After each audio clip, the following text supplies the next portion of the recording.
Bienvenidos a Alimentos y Regiones. Tantas veces hemos hablado de la hidrovía que pienso que el tema es conocido por todos, pero no es así.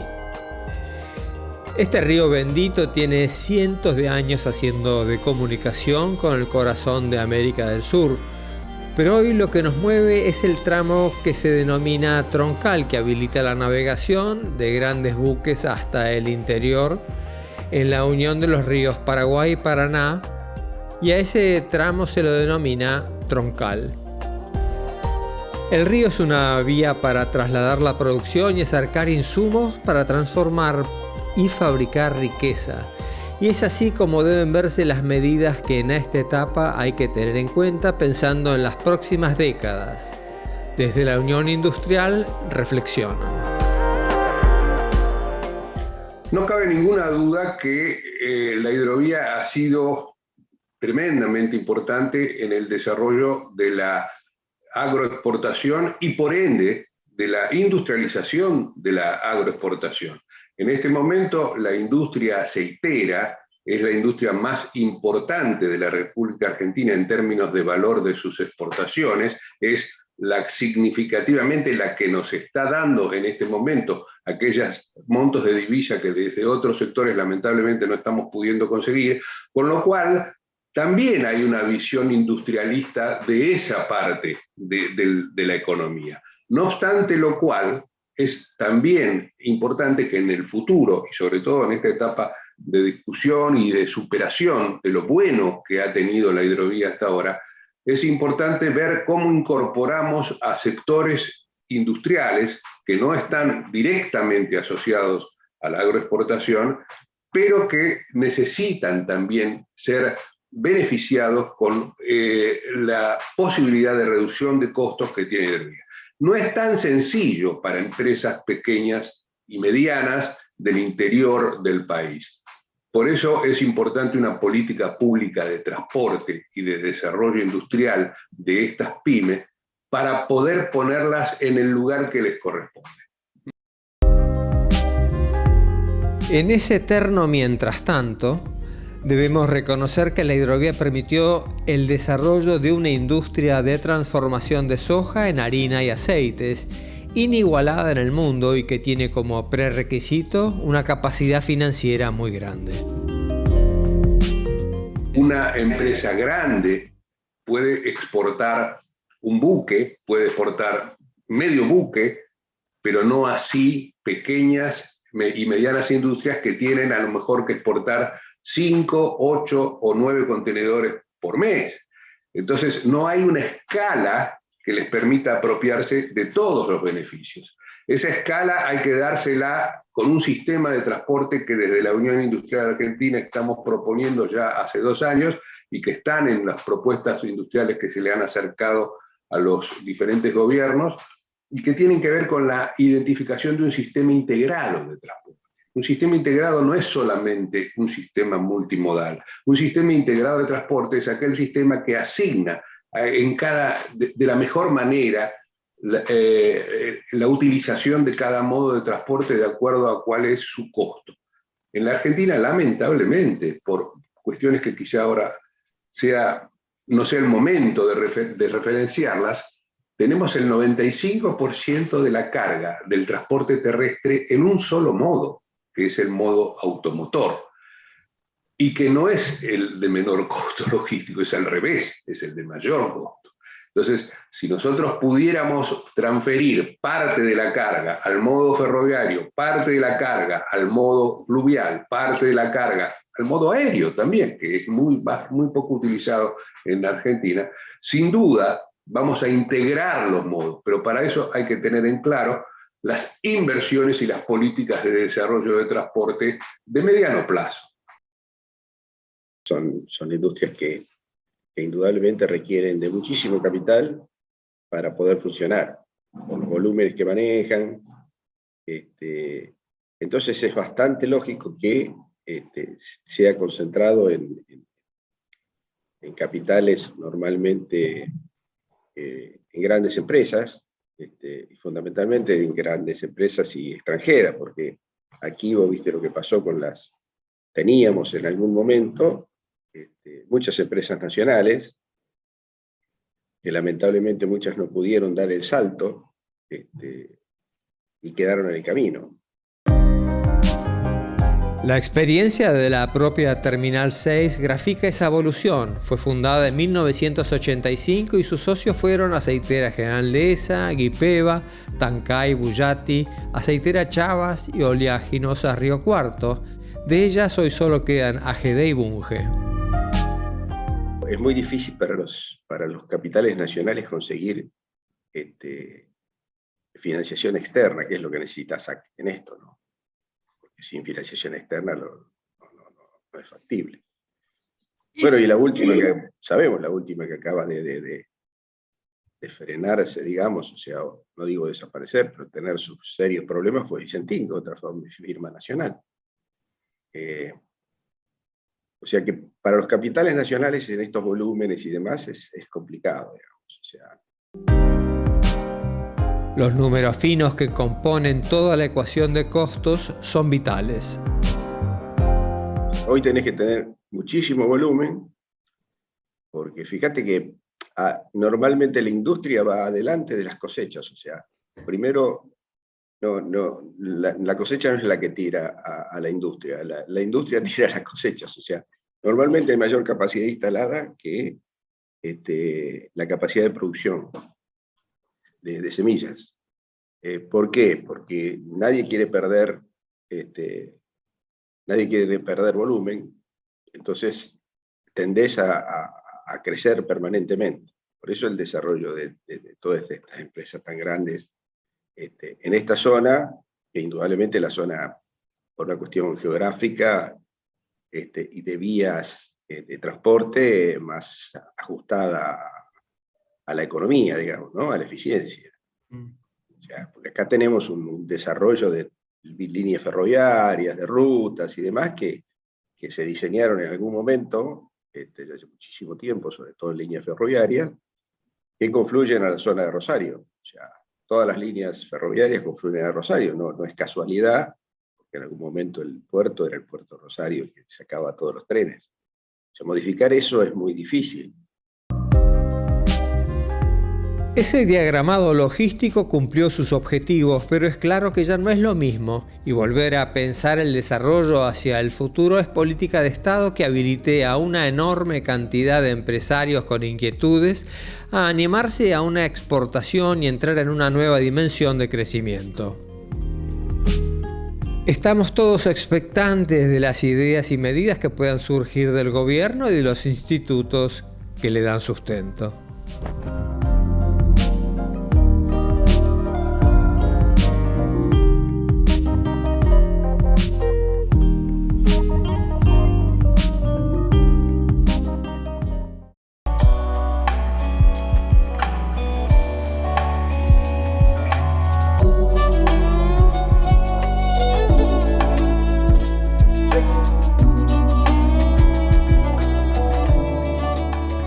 Los buques entran cientos de kilómetros hasta el corazón productivo, reflexiona Juan Carlos Schmidt, que conduce el gremio de dragado y balizamiento. Son esos miles de personas que hacen el trabajo de manejar los equipos que permiten la navegación con seguridad. Ellos han sido parte de la transformación de la matriz agroindustrial y reflexiona desde adentro, no dejándose envolver por ideologías y reclamando lo que todos piden conocer, hacia dónde vamos y por dónde. Yo ya he expresado en otros reportajes la parte beneficiosa que ha tenido el país con el mejoramiento de la infraestructura y con las inversiones ciertamente notables que hay en el caso del complejo oleaginoso, el complejo agrícola. Esto es indudable, no, es indiscutible. Al mismo tiempo también digo de que eso ha generado una concentración. Nosotros tenemos una enorme concentración de servicios que realmente son buenos en 70 kilómetros de la geografía nacional. Y pienso que es allí donde hay que impulsar políticas públicas que ese enorme beneficio también abarque al NOA y que no olvidemos el NEA. El NEA tiene, el Alto Paraná, son 600 y pico de kilómetros donde hay producción de yerba mate, de té, de citrus, de arroz, de madera, y que espera que alguien se haga cargo de introducir ese debate también. Parece que eso no existiera, parece que ese brazo que se desprende del mapa físico de la Argentina hacia el este no existiera para la política. Y vuelvo a repetir, son 600 kilómetros sobre el Paraná, que además tiene en la represa de Yacyretá una esclusa de navegación que no tiene ni Salto Grande ni Itaipú. Por lo tanto, digo, me parece que eso también es una discusión que hay que introducir. Y en ese deslizarse más allá de la vía troncal, tomamos a la derecha por el Paraná, abriendo posibilidades de esas muchas producciones que describe Schmidt. ¿Acaso no está allí Corrientes, Chaco, Formosa? También se llega al oriente de Paraguay, y desde Confluencia, subiendo por el río Paraguay, pasamos por Asunción, facilitando a Bolivia su crecimiento, y llegando a un mercado inexplorado aún en el corazón de Brasil. ¿Será hora de volver a pensar en grande? Volvemos a preguntarnos si se comprende el flujo de la riqueza necesaria para el desarrollo y el agregado de valor. Terminal 6 tiene un puerto de granos donde trabajan 100 personas. Pegado a él está el puerto para los aceites y las harinas de soja donde trabajan 1000 empleados. Eso demuestra el agregado de valor y es solo un primer eslabón de una larga cadena. Además es una industria base, ¿viste? Es una industria que el país debería desarrollarla mucho más. Nosotros salimos a harina de soja, hacemos aceites y no mucho más. Hacemos biodiesel. Bueno, la harina de soja tiene que servir para alimentación de animales, lo que deberíamos exportar. Uno piensa, bueno, nosotros deberíamos exportar pollos y cerdos, digamos, pero los mercados externos no te dejan. O sea, ¿qué tiene que hacer el país? Negociar para decir, mira, yo te compro autos, pero vos déjame entrar pollo. No sé, digo, por decir algo. O sea, los mercados, o sea, cada uno de los países pone las limitaciones que quiere para desarrollar su industria interna. La única forma de vender al exterior es un trabajo de Cancillería y de Economía para hacer canjes de cosas. O sea, si no lo negocian ellos, entrar de nuestra parte es prácticamente imposible. O sea, entrar con un refinado a Europa envasado es imposible. Pero veamos más allá, ya que algunos pueden pensar que se beneficia solo el campo. Pensemos en Córdoba y su plan de desarrollo industrial hacia el 2030. ¿Es acaso que no merecía participar del Consejo Federal de la Hidrovía, o Tucumán, o Salta y el resto de las provincias mediterráneas? En las últimas décadas, las inversiones privadas cayeron sobre la ribera del río en miles de millones de dólares del sector privado y tienen una implicancia económica y social trascendente. Un puerto en su forma más simple, digamos, es un lugar, un punto de intercambio entre el medio de transporte terrestre y el acuático, normalmente oceánico, ¿no? Que en este caso es un río, pero termina siendo buques oceánicos, ¿no? Y el terrestre siendo ferrocarril y transporte, digamos, ¿no? Entonces, el valor que agrega un puerto es ese, a la mercadería, es la posibilidad de pasar de un medio al otro. Y luego tiene un montón tiene implicancias para los distintos actores. O sea, a nivel local, por ejemplo, nosotros tenemos nuestro puerto en Zárate, es un puerto cuya inversión ha sido totalmente privada, la ha hecho la empresa, digamos, y en la cual se emplean alrededor de 1000 personas que trabajan en forma directa en el puerto, digamos. Por supuesto, existiendo el puerto, luego aparecen toda una serie de servicios aledaños al puerto, entre ellos servicios que tienen que ver con el despacho aduanero, servicios que tienen que ver con la vigilancia, bueno, servicios que tienen que ver con la limpieza y alimentar a todas las personas que trabajan en el puerto, bueno, todo tipo de servicio de comercio exterior, que evidentemente genera una fuente de trabajo para en la localidad donde está instalado el puerto. Y por otro lado, tiene un impacto en una región, ¿no? Cuando uno ve, si alguno tiene la suerte de pasar por Zárate, se va a dar cuenta que afuera del puerto, cerca del puerto, hay instaladas muchas empresas de transporte que tienen sus propias playas también para almacenar mercadería, en este caso vehículos, que es tal vez el punto más importante de la terminal en Zárate, y se termina formando una especie de nodo logístico que le da beneficio, digamos, a los productos que pasan por ese puerto, le da servicios y en general le facilitan la cadena logística a los productos que pasan en ese puerto. En puertos como el de Zárate hay cadena logística, por ejemplo, del maní, que se hace en el sur de Córdoba, que pasan por nuestro puerto.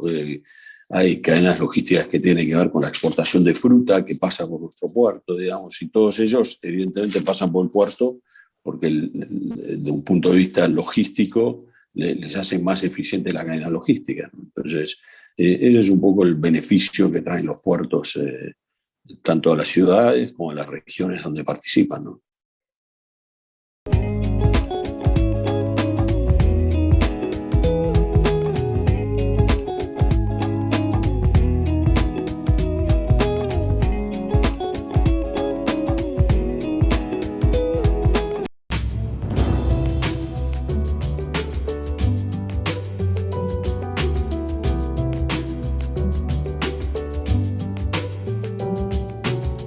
Roberto Murchison nos hablaba de los puertos y su función logística hacia y desde el interior del país. Y Horacio Díaz Hermelo profundiza la mirada de la Unión Industrial reconociendo el impacto positivo de la hidrovía para el sector agroindustrial. No hay que perderlo. Lo que hay que hacer es aumentar aquellos que pueden acceder a eso.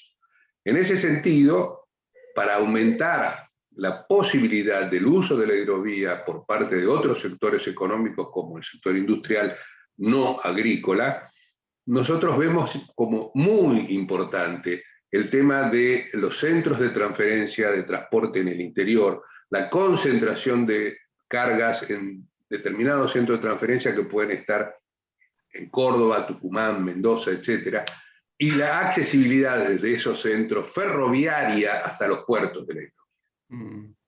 Entonces, ahí tendríamos un círculo virtuoso, donde en un gran centro concentrador se pueden acceder con pequeñas cargas o con demandas de carga no extraordinarias a el uso de un ferrocarril. Piensen ustedes que un ferrocarril de contenedores por lo menos necesita tener 60 contenedores. Puede tener más, pero por lo menos 60, 70. Ahora, hay que juntar 6 productores con 10 contenedores y llenar de ese modo un tren. Pero también hay que poner esa posibilidad de oferta a disposición. El ferrocarril de carga parece que comenzará a convertirse en una política de Estado, ya que desde la gestión anterior el crecimiento de la carga y las inversiones en infraestructura fueron incrementándose. Pero el Estado decidió, en su derecho, no prorrogar las concesiones. Hay una ley, la 27.132 de acceso abierto u Open Access, que no se reglamentó nunca.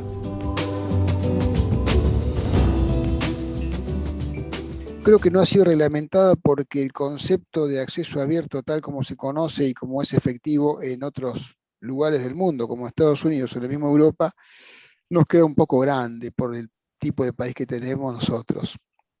Eso es un hecho.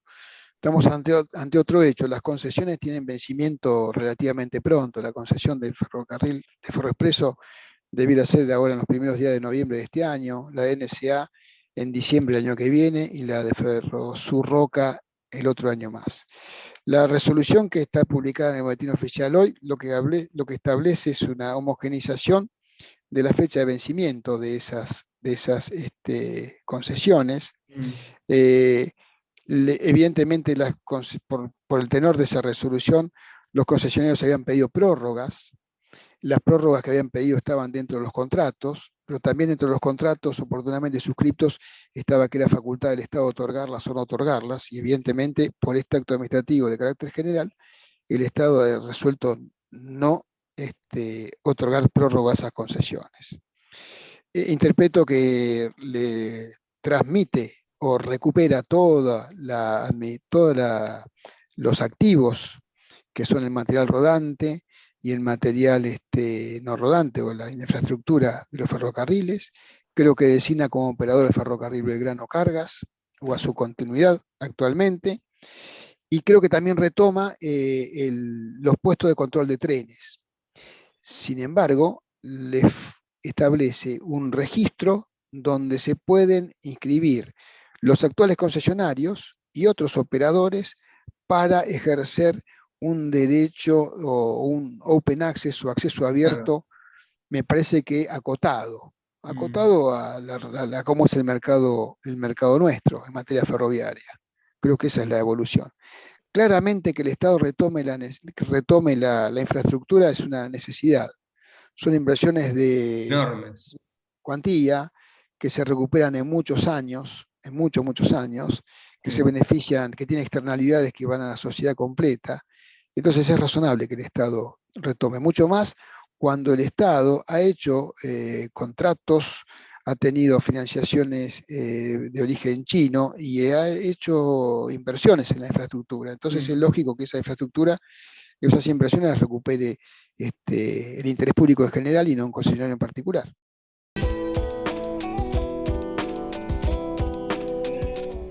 A paso firme, los volúmenes vienen creciendo y añadimos el diseño que nos habla Horacio Díaz Armelo de centros logísticos y comenzaríamos a percibir una política de Estado que debe ser protegida y evitar a toda costa que se tergiverse o se politice con objetivos partidarios. Nada tiene que ver de comparable la situación de ferrocarriles con la estatización de la hidrovía. Sería constructivo escuchar a actores del gobierno anterior sumar y construir sobre estas definiciones. El sector del trabajo debe sumar y aportar con la razón y no a pura fuerza, que en algunos casos se vino ejerciendo.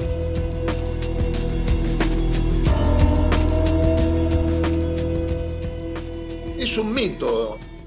Hay mucho de mito esto entre el poderío de los sindicatos y el ejercicio de la política. ¿Sabe por qué? Camioneros ciertamente es una organización que tiene fortaleza, pero su poder y su nivel de afiliación más alto está alrededor de determinados rubros y no tanto en el transporte de granos y en el interior del país. No tiene altos niveles de afiliación ahí. Pero ocurre que la política tampoco ha articulado nunca nada de eso. Si hay una planificación donde llega el camión, aparezca el ferrocarril y el ferrocarril lo lleve hacia el puerto y el puerto lo traslada en los grandes volúmenes a través de la vía fluvial, esto funcionaría perfectamente y nadie perdería trabajo, porque está muy claro que hasta cierto kilometraje el camión es lo más atractivo. Después está el ferrocarril y por último está el transporte fluvial.